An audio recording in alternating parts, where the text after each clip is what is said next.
Hi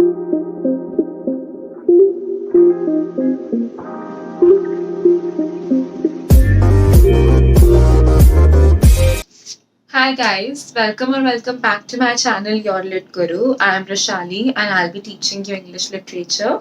So in today's video, we will be continuing with the explanation of the Anglo-Saxon age, which is the first period in the history of British English literature. So in the last video, I was basically talking about all the historical developments. So one thing is very clear that we have not yet touched the literature portion, and we are not going to do that in this video as well. I will be covering it in the next video. See, understanding the history of England, Great Britain is very important if you want to understand the development of English literature and if you want to understand the foundations of English literature. Without understanding what happened in England, you will not be able to understand all the thematic concerns that are present in the literary works that the writers wrote in the particular century. Okay, there are reasons why I'm stressing on the history of Great Britain as well, because a lot of questions are asked from the history, and B, literature is not just about reading books, reading articles, reading letters, reading poems. Okay, it's not just about that. It's a social document. Okay, literature is a social document and it tells a lot about the social concerns, the kind of society the writer inhabited in that century. Okay, so it helps us understand the culture of the times. Okay, major political developments. It helps us to understand the rituals, the customs of the time, the beliefs, and we have to understand those in order to enhance our critical thinking skills. As a student of English literature, you have to sharpen your critical thinking skills. And critical thinking skills are basically about how well you are able to infer the thematic concerns that are present in a particular passage offered to you in your exams or a stanza. There will be a lot of passages and stanzas which you would have to decode.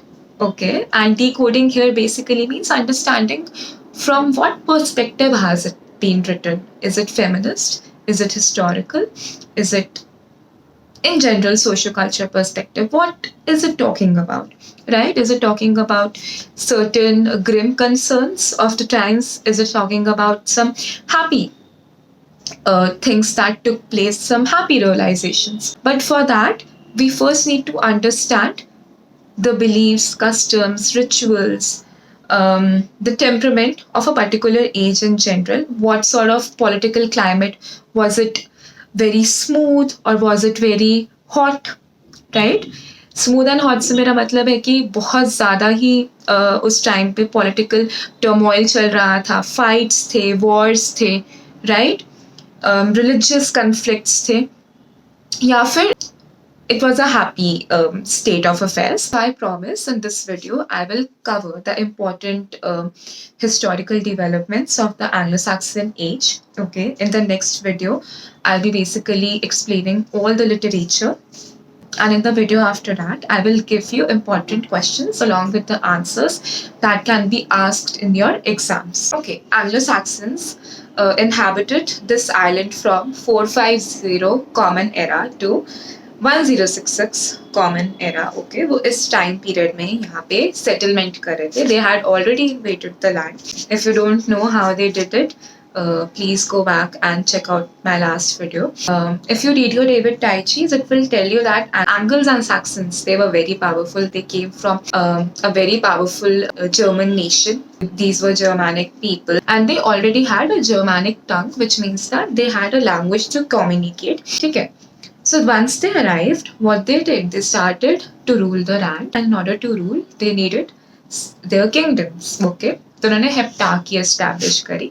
Basically 7 kingdoms उन्होंने establish करे, and in order to live there, they started establishing a society. And इसी society को समझना हमारे लिए बहुत ज़रूरी है उस literature को समझने के लिए. ठीक है? Even though majorly oral literature थी and सिर्फ religious literature ही preserve हुई, because उस टाइम पे जो राइटिंग थी it was under the control of the church. So basically जो सेक्युलर राइटिंग्स थी दे weren't preserved because secular writings को इम्पोर्टेंस नहीं दी गई इतनी because religion was the primary social concern. Religion was the primary identity marker during that time. Other thing was heroism. Because there was a heroic culture. As I have told you, बहुत सारी invading tribes थी, तो wars बहुत होती थी, ठीक है. We need the power over the land. No, we'll get the power over the land. तो heroism as a thematic concern बहुत important होगा. But we don't have a lot of texts. मुझे लिटरेचर अभी नहीं पढ़ानी है इस वीडियो में, so I'm not going into it, but I'm just explaining. I'm just connecting the link between the history of the age as well as the literature of the age, right? So once Anglo-Saxons arrived, उन्होंने क्या किया? Society establish करी, and first thing they did 7 kingdoms establish करे. East Anglia, okay, Mercia, Northumbria, Kent, Wessex, Essex, and Sussex. ठीक है, 7 kingdoms थे, but इसमें से सिर्फ 4 ही थे जो एंग्लो सैक्सन्स के रूल में रहे थे. उसके अलावा जो बाकी 3 थे they were occupied by somebody else. ठीक है, so East Anglia, Mercia, Northumbria and Wessex. ठीक है, ये 4 बहुत इंपॉर्टेंट है. In order to start a society, you need a language. So now these people shared a common German language. सिर्फ dialectical differences थे. ठीक है, सो इनका जो जर्मैनिक टंग था, ठीक है, वो डिफरेंट डायलेक्ट्स में ब्रेक हो गया. So we have 4 important dialects. ठीक है, Northumbrian, Mercian, Kentish and West Saxon. West Saxon dialect सबसे ज़्यादा इंपॉर्टेंट है. वो क्यों है? बिकॉज इन चारों डायलेक्ट्स में से जो इंग्लिश लैंग्वेज में लेटर ऑन इवॉल्व होगी वो वेस्ट सैक्सन होगी. ठीक है, एंड ये कैसे इवॉल्व होती है, वेस्ट सैक्सन डायलेक्ट को इतनी पावर क्यों मिलती है, ये मैं अभी थोड़ी देर में बताऊंगी. Now next thing that we have to talk about is the religion, because primarily जो एंग्लो सैक्सन लिटरेचर है उसमें आपको 3 सब्जेक्ट मैटर मिलेंगे. One is obviously heroism, second is religion. ठीक है, एंड उसमें आपको कन्फ्लिक्ट्स मिलेंगे, paganism and Christianity. Okay, heathenism and Christianity.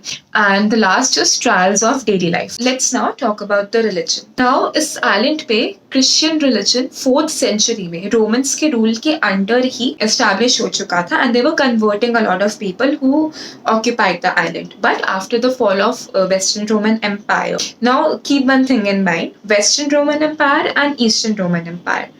ठीक है, वेस्टर्न रोमन एम्पायर का फॉल 5th सेंचुरी में हुआ था, but we will be later covering the eastern Roman empire as well, so don't get confused. Okay, अभी नहीं बता रही हूँ, but we will cover it later on. So after the fall of western Roman empire this conversion into Christianity was stopped all together. ठीक है, ये खत्म हो गया था. बट जब एंग्लो सैक्सन्स सेटल हो गए थे, फेयरली पीसफुली रूल कर रहे थे वो 8th सेंचुरी के अराउंड था, क्योंकि उसके बाद दूसरे इन्वेजन्स शुरू हो गए थे. सो पोप ग्रेगरी उन्होंने एक बैंड ऑफ मॉन्क्स को भेजा था अलॉन्ग विद सेंट ऑगस्टाइन. ठीक है, एंड सेंट ऑगस्टाइन में इन द ईयर 597 किंग एथेलबर्ट उनको कन्वर्ट करा. ठीक है, सो इस तरीके से क्रिश्चियनिटी फिर से रीइंट्रोड्यूस हुई थी इस आइलैंड पे. सो 2 सेट्स हो गए थे. So people who were converting into Christianity वो क्रिश्चियन रिलीजन के टेनर्स फॉलो कर रहे थे, and then there were a set of people in the society जो कन्वर्टेड नहीं थे और उनके अपने रिलीजियस बिलीव्स थे. बेसिकली वो पेगन्स थे. सो ये 2 आइडियाज हमें पता होने चाहिए. Later on Saint Augustine became the archbishop of Canterbury. Okay, so that is also important. So as I have already mentioned, around 8th century, a lot of powerful invading tribes were basically troubling Anglo-Saxons. And finally, in 9th century, King Alfred the Great, okay, King Alfred the Great managed to unite all the kingdoms to fight against the Vikings. So King Alfred ruled this island from 871 AD to 899 AD. Alright, he was the king of Wessex. King Alfred was ruling Wessex in the latter part of the 9th century. Okay, Wessex became the most powerful kingdom, and King Alfred became the most powerful, prestigious, and one of the most respectable and looked upon rulers of the time. Okay. because he managed to unite all the kingdoms, and they managed to defeat Vikings as well. The dialect which they used to communicate was West Saxon dialect. Now you can understand why West Saxon becomes the supreme dialect of the times, because king Alfred Wessex के king थे. Wessex का dialect waste Saxon dialect था, तो power ruler को power मिल गई, तो उनके साथ एसोसिएटेड जितने भी कॉन्सेप्ट्स थे उनको ऑटोमेटिकली पावर मिल गई, अहमियत ज़्यादा दी जाने लगी. So it became the primary dialect. It later evolved into English language. Other than that, King Alfred is also important because he was the patron of arts and literature. Okay, he instituted Anglo-Saxon Chronicles as well. He brought into the culture a sense of richness in terms of arts, right? In terms of writing, literature, history. Okay, so that is why King Alfred is also important and we should know about him. Okay, so right now we have covered the kingdoms, we have talked about the languages, and also we have talked about the religion.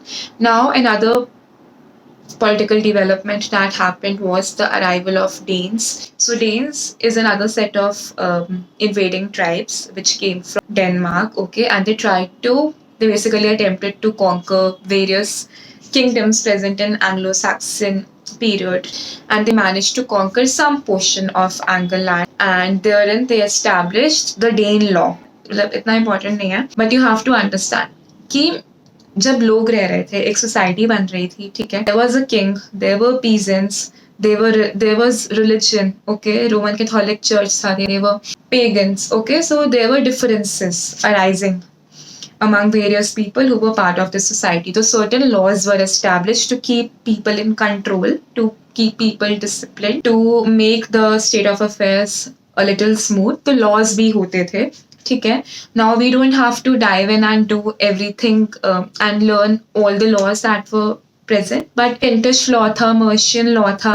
Similarly different kingdoms के different laws थे. तो जब Danes आए तो and they managed to conquer a certain portion, तो उन्होंने वहाँ पे अपनी society establish करी, तो वहाँ पे उनके laws follow होते थे. ज़्यादा time के लिए नहीं Danes अपना rule continue कर पाए, because later on there was a lack of a worthy successor. Ruler अच्छा नहीं होगा तो फिर obviously the kingdom will go into ruins. Now we are moving on and we'll talk about the year 1066 AD. It is very important because इसके बाद England के history change हो जाएगी, because this was the year in which Anglo-Saxons were vanquished by William of Normandy. Okay, the second period, that is the Anglo-Norman period, begins in this year. Okay, so let's understand what happened. So in the year 1066 AD, England was attacked by the Norwegian army, and they successfully defeated it as well. Okay? They won, and this battle is called the Battle of Stamford Bridge. सिर्फ 3 हफ्ते बाद ही, in a matter of 3 weeks, okay, William of Normandy arrived at Hastings and he led an attack, okay, and we don't know whether the Anglo-Saxons were tired or there was a lack of resources, but Anglo-Saxons could not make it. They did not win. William of Normandy was the new conqueror and he was crowned the king of this island. Okay, and this age, now the second age in the history of British literature, is called Anglo-Norman Period, and this is the reason why it's called Anglo-Norman Period, because now Norman influence, the French influence will take over. Okay, and this battle is called the Battle of Hastings. William arrived at Hastings and it is also known as the Norman Conquest. William of Normandy defeated the last king of the Anglo-Saxon age, Harold Godwinson, and after that the Anglo-Saxon influence gradually faded in the island, and the Norman influence or the French influence was taking grip over the people. And now again there will be a shift of culture, shift of values, shift of beliefs, customs, so on and so forth, and all of this will be reflected in the literature that we will learn in the Anglo-Norman period. So this is about the history of Anglo-Saxon period. I hope you have made your notes. Now that you understand the history, you will not find David Teichie's that difficult.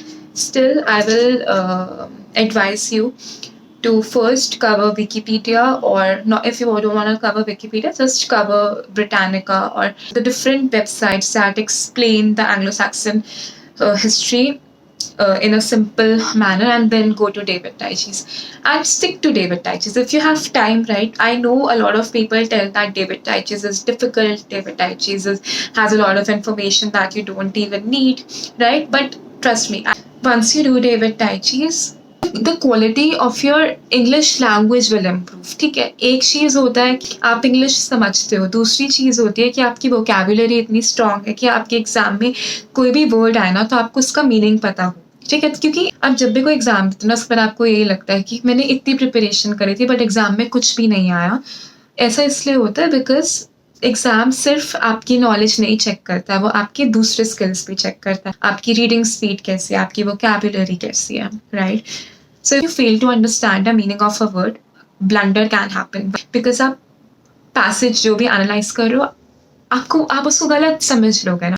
That is why मैं David Teich's बोल रही हूँ, because if you have time, अगर आप अपनी preparation 1 साल पहले शुरू कर दोगे and रोज अगर आप 4 घंटे रीडिंग कर, तो आप अपनी vocabulary build कर सकते हो। That is what all matters, ठीक है? There is a difference between people who do English literature and then there are people जो बहुत ज़्यादा ही अच्छी करते हैं। डिफरेंस यही होता है कि वो सोर्स कौन से सोर्स से पढ़ते हैं और उनकी वोकैबुलरी कैसी है, राइट? एंड अगर आपको एग्जाम में एस करना है, आपको फर्स्ट सेकंड थर्ड आना है, it has to be very strong. There are different other books as well. There's a Routledge History of English Literature which covers Britain and Ireland. This is the one. You can also use this one, and then they have one by William J. Long. Now William J. Long is also very nice. Still I love David Teich's. आप क्या follow करते हो वो आपके ऊपर है. Okay, so this was about this video. I wish you all the best for your everyday studies, क्योंकि रोज पढ़ना ज़्यादा important है, सिर्फ 1 महीने पहले पढ़ने से एग्जाम से. Take good care of yourself and I'll see you in the next video. Bye.